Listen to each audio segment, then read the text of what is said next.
کیا عورت قبرستان میں اپنی والدہ کی قبر کی زیارت کے لیے جا سکتی ہے یا نہیں؟ دیکھیے، عورت کے لیے قبرستان جانا مکروہ ناپسندیدہ عمل ہے، اس لیے اس عمل سے اجتناب کرنا چاہیے۔ حرام نہیں ہے، اگر مکمل سخت پردے کی پابندی میں زندگی میں ایک آدھ دفعہ چلی جائے اور وہاں جا کے کوئی بے پردگی بھی نہ ہو اور رونا دھونا بھی نہ ہو اور قبرستان کے آداب کا بھی خیال ہو، اور ایسا بھی نہ ہو کہ ایک دو کے جانے سے عورتوں میں یہ رواج ہی چل نکلے کہ سبھی جا رہی ہیں قبرستان، تو ان تمام چیزوں کا اگر ایسا خطرہ نہ ہو تو پھر ایک آدھ دفعہ کوئی خاتون اگر قبر پہ چلی جائیں تو اس کی گنجائش ہے، لیکن بہرحال اس عمل کی حوصلہ افزائی نہیں کی جا سکتی، کیونکہ جب اس طرح ایک آدھ جائیں گی تو پھر ظاہر ہے پھر خواتین تو پھر جانا شروع کر دیں گی، تو اس کو اس شریعت میں پسند نہیں کیا گیا کہ محرم میں امام بارگاہوں میں جا کے منتیں مانتے ہیں اور پھر اگلے سال ان منتوں کو پورا بھی کر رہے ہوتے ہیں جو بھی انہوں نے منتیں مانی ہوتی ہیں۔ تو دیکھیں، یہ بھی حرام اور ناجائز عمل ہے۔ منت کے لیے کوئی دن مہینہ متعین نہیں ہے، جب چاہے جہاں چاہے منت مان سکتے ہیں، اور منت کی حقیقت کیا ہے کہ اس کی ورڈنگ کیا ہے، اس کے لیے کسی جگہ نہیں جانا جائز ہے، بلکہ اس کے یہ کہ جہاں بھی آپ ہیں آپ یہ الفاظ کہہ سکتے ہیں کہ اے اللہ اگر میرا یہ فلاں کام ہو گیا تو میں اتنے پیسے صدقہ کروں گا، اے اللہ اگر میرا یہ فلاں کام ہو گیا تو میں اتنے روزے رکھوں گا، اے اللہ اگر میرا مریض ٹھیک ہو گیا یا میری بیماری ٹھیک ہو گئی تو میں اتنی رکعت نماز پڑھوں گا۔ اس طرح کی منتیں ماننا جائز ہے، اس کے لیے امام بارگاہ یا مسجد یا کسی مزار پہ جانا حرام ہے۔ خوب سمجھ لیں، یہ گھر بیٹھے بیٹھے ہو سکتا ہے، اس کا کوئی جگہ شریعت نے منت کے لیے متعین نہیں کی ہے۔ اسپیشل اس کام کے لیے آپ مسجد جا رہے ہیں کہ یہ سوچ کے کہ وہاں جا کے منت مانوں گا تو شاید منعقد ہوگی، ایسا نہیں ہے، منت کہیں بھی ہو جاتی ہے۔ ہاں کوئی مسجد میں نماز کی نیت سے جائے کہ 2 رکعت پڑھ کے اللہ سے دعا مانگوں گا تو ایک الگ بات ہے، اس کے لیے مسجدیں ہیں، تو مزار تو اس کے لیے بھی نہیں ہے، وہ تو وہاں بالکل ہی حرام ہے۔ تو اس لیے آپ بدعت کی تائید میں امام بارگاہ جاتے ہیں اور وہاں منتیں مانتے ہیں تو یہ حرام ہے، ناجائز ہے، اس سے منت پوری نہیں ہوگی بلکہ الٹا اللہ کی طرف سے عذاب آ سکتا ہے آپ کے اوپر، کیونکہ اللہ نے جو کام جس طرح سے بتایا اسی طرح سے ہوگا۔ تو منت کا اصل طریقہ کیا ہے کہ عبادت کی نظر، اس کو عربی میں نظر کہتے ہیں، نظر۔ تو قرآن نے کہا ہے کہ یوفون بالنذر ویخافون یوما کان شرہ مستطیرا، ہمارے نیک بندے جب کوئی نظر مانتے ہیں تو اس کو پورا کرتے ہیں، اللہ نے جب کام کر دیا تو وہ نظر پھر آپ پوری کریں۔ تو اس کا طریقہ کیا ہے کہ آپ گھر میں بیٹھے جہاں بھی ہیں آپ زبان سے الفاظ دہرا دیں کہ اے اللہ اگر میرے مریض کو شفا مل گئی یا میں ٹھیک ہو گیا یا میں امتحان میں پاس ہو گیا تو میں اتنے پیسے صدقہ کروں گا یا کروں گی، یا اتنی رکعت نماز پڑھوں گا یا پڑھوں گی، یا اتنے روزے رکھوں گا یا رکھوں گی۔ اس طرح کی عبادت کی نظر ہوتی ہے، اس کے علاوہ نہیں ہوتی۔ بعض لوگ یہ نظریں مان رہے ہوتے ہیں کہ میرا یہ کام ہو گیا تو داتا دربار پہ اتنی دیگیں چڑھاؤں گا، یہ نظر پوری کرنا بھی حرام ہے، کام ہو بھی جائے تو دیگیں چڑھانا جائز نہیں ہے۔ بعض لوگ یہ کہہ رہے ہوتے ہیں کہ یہ کام ہو گیا تو امام حسین کے نام کی یا غوث اعظم کی نام کی اتنی دیگیں نکالوں گا، یہ سب غلط چیزیں۔ صدقے کی نظر ہوتی ہے اللہ تیرے نام پہ میں اتنے غریبوں کو کھانا کھلاؤں گا، یہ نظریں ہوتی ہیں صدقے کی، جو اللہ کے لیے ہوتا ہے صدقہ۔ تو اس میں یہ کہ کھانا کھلانے کی صدقہ خیرات کی نظر ہو سکتی ہے اور عبادت کی نظر ہوتی ہے۔ یہ جو مزاروں پہ جانے کی نظر اور فلاں پہ جا پہ چڑھاوا چڑھاؤں گا، یوں کروں گا، ایسے کروں گا، یہ جو اوٹ پٹانگ قسم کی نظریں آ رہی ہیں یہ حرام ہے، ناجائز ہیں، اس کی کوئی حیثیت نہیں ہے شریعت میں، ان کو پورا کرنا بھی واجب، نہ صرف یہ کہ واجب نہیں ہے بلکہ جائز ہی نہیں ہے۔ تو گھر بیٹھے بیٹھے جب چاہیں آپ نظر مان سکتے ہیں، زبان سے کہیں گے تو نظر ہوگی، دل میں نہیں ہوتی، لیکن شریعت نے منت ماننے کو بہرحال پسند نہیں کیا ہے۔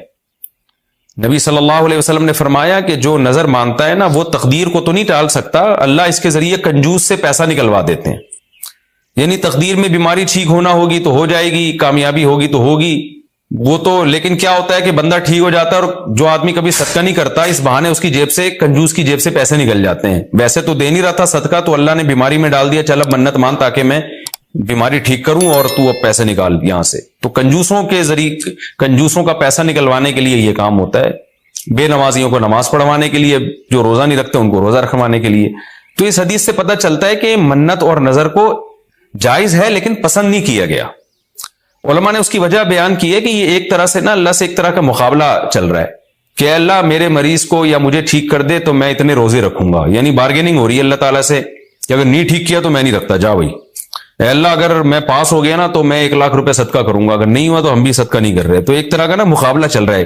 عبدیت یہ ہے کہ اللہ تو مجھے پاس کرے گا تو بھی 1,00,000 روپے دوں گا، نہیں کرے گا تو بھی 1,00,000 روپے دوں گا، اس لیے کہ میں تو تیرا بندہ ہوں، لیکن تو مجھے ویسے ہی پاس کر دے امتحان میں۔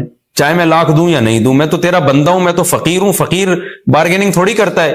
سیٹھ صاحب آپ نے مجھے اگر 100 روپے دیے نا تو میں بھی آپ کا فلاں کام بنا دوں گا۔ فقیر کہتے ہیں اللہ کے نام پہ 100 روپے دے دو، میں فقیر پھٹا، پرانے کپڑے میرے، میں کیا کروں گا یار آپ کے لیے۔ تو اللہ سے بھی بھکاریوں کی طرح مانگنا یہ اللہ کو زیادہ پسند ہے۔ منت ماننا بھی جائز ہے لیکن پسندیدہ کام نہیں ہے۔ ہاں جس طرح سے امام بارگاہوں میں یا مزاروں میں جا کے منتیں مانی جا رہی ہیں وہ بالکل حرام ہے، بالکل ناجائز ہے، اور اس کے لیے محرم کا دن متعین کرنا یہ سمجھ کے کہ اس میں منت زیادہ پوری ہوگی یہ بھی حرام ہے، ناجائز ہے اور بدعت کی تائید ہے۔ اس سے آپ سب لوگ اجتناب کریں، اس سے گناہ ملتا ہے۔ دیکھو اللہ تعالیٰ نے جو ہمیں قرآن میں آیات بتائی ہیں یہ سب ہمیں اللہ کی طرف کھینچتی ہیں کہ ہم اللہ کے بن کے رہیں، جیسا جیسے اللہ کہہ رہا ہے ویسے کریں، اپنے عمل کو درست کریں۔ سورہ بقرہ میں اللہ کا ارشاد ہے لَيْسَ الْبِرَّ أَن تُوَلُّوا وُجُوهَكُمْ قِبَلَ الْمَشْرِقِ وَالْمَغْرِبِ وَلَكِنَّ الْبِرَّ مَنْ آمَنَ بِاللَّهِ وَالْيَوْمِ الْآخِرِ وَالْمَلَائِكَةِ وَالْكِتَابِ وَالنَّبِيِّينَ۔ فرمایا ادھر ادھر منہ کر لینا یہ کوئی نیکی نہیں ہے، اصل نیکی یہ کہ پہلے اپنا ایمان درست کرو اور پھر وَأَقَامَ الصَّلَاةَ وَآتَى الزَّكَاةَ وَالْمُوفُونَ بِعَهْدِهِمْ، نماز قائم کرو، زکوٰۃ دو، معاہدوں کی پابندی کرو، اور وَآتَى الْمَالَ عَلَى حُبِّهِ، صرف اللہ سے محبت کی بیس پر ذوی القربہ رشتہ داروں کو پیسے دو، رشتہ داروں کو پیسے دو، والیتامى یتیموں کو دکھ کھلاؤ، یتیموں پہ خرچ کرو، والمساکین مسکینوں کو کھلاؤ، وابن السبیل مسافروں پر خرچ کرو۔ الو نہ بناؤ مسافر کو کہ اس کو کیا پتا یہاں کے ریٹ کا تو الو بناؤ اس کو، ایسا نہیں، مسافروں کا خیال کرو۔ تو یہ 4 قسم کے طبقے پر احسان کرو اور نماز بھی قائم کرو اور زکوٰۃ الگ سے دو، اور والصابرین فی البأساء والضراء، کوئی پریشانی آئے تو صبر کرو، چاہے وہ مالی پریشانی ہو، فی البأساء والضراء جسمانی پریشانی، وحین الباس اگر میدان جنگ میں لڑنا پڑے تو میدان جنگ میں صبر سے لڑو۔ اولئک الذین صدقوا، اللہ فرماتے ہیں جن لوگوں کی یہ صفاتیں یہ ہیں سچے ایمان کے دعوے میں۔ ہم لوگوں نے اسلام کو بھی ایک یعنی یوں سمجھیں کہ ایک فیشن ہوتا ہے نا، مختلف قسم کے موسموں میں مختلف قسم کی ایکٹیویٹیز ہوتی ہیں۔ محرم میں ہمارے ایک نئی قسم کی ایکٹیویٹیز ہوتی ہیں، ربیع الاول میں الگ قسم کے مسلمان بنے ہوتے ہیں ہم لوگ، ٹھیک ہے نا۔ تو یہ 2 مہینے خاص طور پر ایسے ہیں جس میں یہ 2 مہینے کی جتنی ہماری ایکٹیویٹیز ہیں وہ سب ہم اخپل طریقے سے گزارتے ہیں، جس طرح اللہ اس کے رسول نے بتایا اس طرح سے نہیں گزارتے۔ اسلام میں کسی کی یوم ولادت یا یوم شہادت یا یوم وفات اس کو کوئی اہمیت نہیں دی گئی ہے۔ اگر دی گئی ہوتی تو سب سے پہلے محمد صلی اللہ علیہ وسلم کا یوم وفات کا دن ایسا تھا کہ اس پہ ہمیں غم منانے کا حکم دیا جاتا، اور یوم ولادت ایسی تھی جس پہ ہمیں خوشی منانے کا حکم دیا جاتا۔ کہیں بھی نہیں ملتا ہمیں۔ بعض حضرات یہ کہتے ہیں کہ آپ صلی اللہ علیہ وسلم کو خواب آیا تھا جس میں بتایا گیا کہ آپ کے نواسے حضرت حسین جو جنت کے سرداروں کے جنت کے نوجوانوں کے سردار ہیں ان کو آپ کی امت شہید کرے گی، تو آپ بلک بلک کے رونے لگے۔ اس سے بعض لوگ استدلال کرتے ہیں دیکھو غم حسین میں رونا چاہیے، تو یاد رکھو نبی صلی اللہ علیہ وسلم کو جب اطلاع ملی آپ کو غم ہوا آپ روئے، تو جب بھی کوئی غم کسی کو پہنچتا ہے اس کی آنکھوں سے آنسو نکلنا یہ نیچرل ہے۔ تو ایسی خبر کو سن کے آپ کو رونا آ جائے تو یہ سنت ہے، اس میں کوئی حرج نہیں ہے۔ لیکن کیا ہر سال نبی صلی اللہ علیہ وسلم جس دن یہ خواب آیا تھا تو اگلے سال اسی تاریخ میں دوبارہ روئے، پھر اسی تاریخ میں دوبارہ روئے؟ بھائی جب غم کی خبر ملی تو روئے آپ صلی اللہ علیہ وسلم۔ حضرت جعفر طیار آپ کے چچا زاد بھائی، ان کی شہادت کی آپ کو اطلاع ملی تو بھی آپ کے آنکھوں سے آنسو جاری ہوئے، تو کیا اب حضرت جعفر کے غم میں رونا بھی سنت ہوگا؟ بولو نا بھائی۔ اگر آپ صلی اللہ علیہ وسلم حضرت عثمان کے دور میں زندہ ہوتے اور اس طرح بے دردی سے حضرت عثمان کو شہید کیا جاتا تو کیا آپ نہ روتے ہیں بھائی؟ تو پھر حضرت عثمان کی یوم شہادت پہ رونا بھی کیا ہے؟ سنت ہونا چاہیے نا۔ حضرت عثمان کی شہادت کی نبی کو اطلاع ملی تھی، وہ جھوٹی افواہ تھی۔ صلح حدیبیہ کے موقع پر آپ صلی اللہ علیہ وسلم نے حضرت عثمان کو قاصد بنا کے بھیجا، اطلاع ملی کہ ان کو شہید کر دیا۔ آپ ایسا درد اور ایسا غضبناک ہوئے کہ آپ نے 1400 صحابہ سے موت پر بیعت کی۔ تو جب آپ کو سچی مچی کی اطلاع ملتی کہ واقعی ابھی تو افواہ تھی، یقین نہیں تھا، جب آپ صلی اللہ علیہ وسلم کو حقیقت میں اطلاع ملتی کہ آپ شہید ہو گئے تو کیا آپ نہ روتے؟ آپ صلی اللہ علیہ وسلم کو اپنی نواسی آپ کی گود میں تھی، اس کا انتقال ہوا، آپ کی آنکھوں سے آنسو جاری ہوئے۔ صحابہ نے کہا یا رسول اللہ آپ تو ہمیں صبر کی تلقین کرتے ہیں، آج آپ رو رہے ہیں. تو فرمائی اللہ کی رحمت ہے، یہ تو اللہ کی رحمت ہے بھائی، اولاد ہے میری. تو کیا جب حضرت وہ جو آپ صلی اللہ علیہ وسلم کی نواسی کا انتقال کی تاریخ آئے گی تو ہم سب روئیں گے بیٹھ کے؟ بولو نا بھائی. تو کہاں کی کہاں لگا دیتے ہیں. دیکھو ہر بدعت کو جائز کرنے کے لیے نا کچھ دلیل ہر ایک کو مل جاتی ہے. تو میں بار بار کہتا ہوں جو شیعہ حضرات ہیں ان کا مسلک ہے، وہ تو صحابہ کو نہیں مانتے، تو ان کا جو مسلک ہے ان کو کرنے دیں، ان کے کام میں ٹانگ نہ اڑائیں، نہ ان سے بحث کریں، نہ ان کے کام میں ٹانگ اڑائیں. بولے بھائی آپ کا مسلک ہے آپ کریں. میں کہتا ہوں جو سنی لوگ ہیں جن کے اصول ہی الگ ہیں ان سے، وہ یہ سب کیوں کر رہے ہیں؟ بھائی یا تو ادھر ہو جاؤ، شیعہ بن جاؤ. کس نے روکا ہے؟ کوئی گورنمنٹ کی طرف سے پابندی تھوڑی ہے، کوئی پابندی نہیں ہے. آپ شیعہ بن جائے کوئی نہیں روکے گا آپ کو. کوئی شیعہ سنی بننا چاہے اسے کوئی نہیں روکتا، کوئی سنی شیعہ بننا چاہے اسے کوئی نہیں روکتا. لیکن جب آپ سنی ہیں تو پھر آپ کو ان اصولوں پہ چلنا پڑے گا جو اہل سنت والجماعت علماء نے بتائے ہیں. اہل سنت والجماعت کے ہاں رونا عبادت نہیں ہے. ہاں آپ نے کسی دن کربلا کا واقعہ سنا، چاہے محرم میں سنا، ربیع الاول میں سنا، حضرت حسین رضی اللہ تعالیٰ عنہ کی ایک جو دردناک شہادت کا واقعہ آپ نے سنا، آپ کو رونا آ گیا، تو یہ عین ایمان کی علامت. میرے بیان اب ویڈیو ریکارڈ ہوتے ہیں، پہلے ریکارڈ نہیں ہوتے تھے، آڈیو چلتے تھے. تو میں نے 2 دفعہ زندگی میں پہلی دفعہ جب یہ واقعہ بیان سنا، بیان کے دوران میں بھی رو رہا تھا اور سننے والے بھی رو رہے تھے. نیچرلی آ گیا رونا. پھر دوبارہ میں نے یہ واقعہ بیان کیا، مجھے بھی رونا آ گیا اور سننے والوں کو بھی آ گیا. یہ نیچرل جو آ گیا آ گیا. لیکن اگر میں اس لیے بیٹھوں کہ میں روں، آج میں پروگرام ہے باقاعدہ، بولو بھائی، رونے کا، اور آپ کو بھی رلاؤں گا، اور وہ محرم کا واقعہ میں اگر ربیع الاول میں بیان کروں گا تو رونا آ گیا مجھے. تو جو خود سے کسی کا واقعہ سن کے رونا آ جائے اس پہ پابندی نہیں ہے، بلکہ اہل بیت سے محبت کی علامت ہے. لیکن یہ واقعہ جب ہم نے بیان کیا حضرت حسین کا تو مجھے رونا آیا. بالکل اسی طرح رونا جب حضرت عثمان کا واقعہ بیان کیا تو بھی آیا. ظلم تو ان پر بھی ہوا تھا، کوئی کم تھوڑی ہوا تھا. بلکہ مجھے یاد ہے جب میں نے پہلی دفعہ نبی صلی اللہ علیہ وسلم کی سیرت پڑھی، بالکل چھوٹا بچہ تھا میں اس وقت، میری عمر 9 یا 10 سال ہوگی، اور وہ آپ صلی اللہ علیہ وسلم کی وفات کا واقعہ لکھا تھا. تو اتنے بچے میں تو اتنی سمجھ نہیں ہوتی، لیکن جب مجھے یاد ہے میں پڑھ رہا تھا تو مسلسل آنکھوں سے آنسو بہ رہے تھے. ایسا دردناک واقعہ نبی صلی اللہ علیہ وسلم کی وفات کا. تو وہ تو کسی کے بھی وفات کی خبر جب ہم سنتے ہیں تو نیچرلی رونا آتا ہے انسان کو. کبھی وہ انسان کوشش تو برداشت کرنی چاہیے. لیکن اب ہمارے ہاں واقعات سنا کے باقاعدہ رونے کے پروگرام ہوتے ہیں. یہ اسلام کی تعلیمات نہیں ہے، یہ اسلام کی تعلیمات نہیں ہے. کیونکہ اسلام میں صبر کا حکم ہے. جو خود سے رونا آ جائے نا انسان کو تو وہ ایک نیچرلی ہے. اور کربلا کا واقعہ صرف اس نیت سے بیان کرنا کہ تاکہ میں بھی روؤں آپ بھی رو، یہ غلط ہے. یہ اہل سنت والجماعت کے ہاں یہ اسلامی تعلیمات کے منافی ہے. سمجھ میں آ رہی ہے بات کہ نہیں آ رہی؟ اور کسی مخصوص دن کے ساتھ تو ویسے بھی خاص نہیں ہے یہ.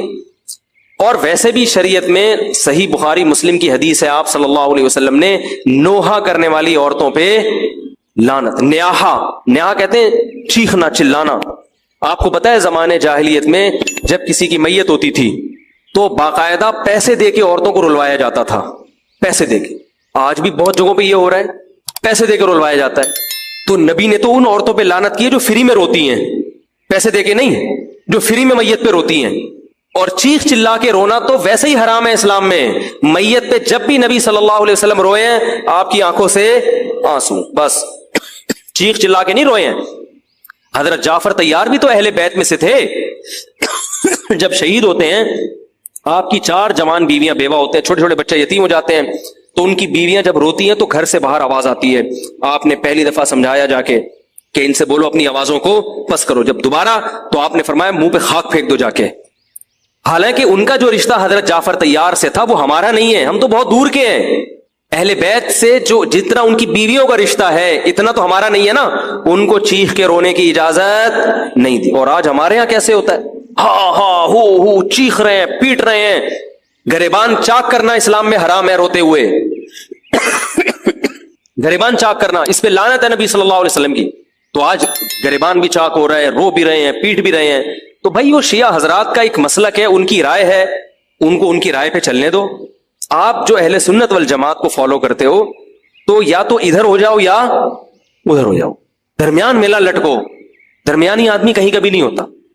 درمیان کی جو جنس ہے وہ کہیں کی ہوتی ہے. وہ بیچارہ نہ مرد سے شادی کر سکتا ہے، نہ عورت سے. وہ کہتا ہے یا اللہ اگر مجھے آپشن دیتا یا تو ادھر کر دیتا, یا وہ تو ایک اللہ نے آزمائش بنا دی اس کو بیچارے کو, وہ آزمائش ہے, اسی آزمائش پہ اس کو قیامت کے دن اجر ملے گا. لیکن اپنے اختیار سے انسان بیچ کا بننے کی کوشش کرے, یہ ٹھیک نہیں ہوتا. اپنے اختیار سے یا تو شیعہ بن جاؤ یا پورے سنی بن جاؤ. تو اہل سنت حدیث کی کتابوں کو فالو کرتے ہیں, اور جو ہماری بخاری مسلم ہے شیعہ حضرات نہیں مانتے ان کتابوں کو, وہ نہیں فالو کرتے ان کو. تو ہم تو ان کو فالو کرتے ہیں. اگر آپ کہتے ہو میں نہیں مانتا ان حدیثوں کو, تو پھر بہت ساری چیزیں اور بھی ہیں وہ بھی چھوڑ دو. پھر آپ سمجھ میں آ رہی ہے بات, پھر وہ بھی چھوڑ دو. تو ہم تو ان کتابوں کو فالو کرتے ہیں. ہمارے نبی صلی اللہ علیہ وسلم کے حکام ہیں میت پہ رونا پیٹنا منع. جب حضرت حسین رضی اللہ تعالی عنہ کا قتل ہوا ہے کربلا میں, اور یقیناً یہ بہت بڑا بدترین ظلم تھا تاریخ کا, تو حضرت جو آپ کے اہل بیت جو باقی بچ گئے تھے ان کا کیا ری ایکشن تھا, جو صحیح اسناد سے جو چیزیں ثابت ہیں ان کا کیا ری ایکٹ تھا. کیا امام زین العابدین نے اس طرح سے نوحے کیے تھے کہ آپ نے سینوں کو پیٹا تھا؟ انہوں نے صبر کیا تھا انہوں نے. اور یہی اہل بیت کی شان تھی. تبھی تو قرآن کے الفاظ کیا ہیں کہ نیکی صرف یہ نہیں ادھر ادھر منہ کر کے نمازیں پڑھ لو, بلکہ والصابرین فی البأساء, جو پریشانیوں کے وقت کیا کرتے ہیں, صبر. تو ہماری نظر میں حضرت حسین کا قتل بھی ایک بہت بڑی ٹینشن, بہت بڑی پریشانی, مگر اس پر ہمیں صبر کا حکم ہے. اگر ہمارے اندر انتقام کی طاقت ہوتی تو انتقام لے لیتے. ہم جو بھی قاتلان حسین تھے ہمیں پتہ چلتا کہ یہ ہے, ہم انتقام لیتے ان سے. اگر انتقام نہیں لے, وہ تو چلے گئے دنیا سے اپنے ٹھکانوں